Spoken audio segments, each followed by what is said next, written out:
আসসালামু আলাইকুম গাইস। এই তো আমাদের বাসার উঠানের সামনে এই গাছটা আমি লাগিয়েছি। এবছরই এই গাছটাতে প্রথম ফলন আসছে। মাশাআল্লাহ, এই আমটা নাম বলতে পারি না, অনেকটা এটা হিমসাগরের মতো দেখতে। এক একটা আম আধা কেজি ওজনের হয়, দুইটা আমে 1 কেজি হয়। মোটামুটি ছোট্ট একটা গাছে ভালো ফলন আসছে এবার। ফার্স্ট টাইম লাগিয়েছি এটা। আর আর এইখানটাতে দেখো, এখানটাতে একটা আম আছে, এটা প্রায় 1 কেজির উপরে। আমার হাতে দেখেই তোমাদেরকে দেখাচ্ছি, অনেক বড় মাশাআল্লাহ, এটা 1 কেজির উপরে হবে। তো ছোট ছোট 2-3টা গাছ লাগিয়েছিলাম বাসার উঠানের সামনে।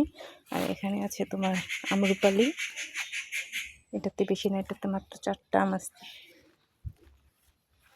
তো দেখো, আমার বাসার সামনে ছোট্ট একটা বাগানে মাশাআল্লাহ অনেকগুলা আম। আল্লাহ হাফেজ।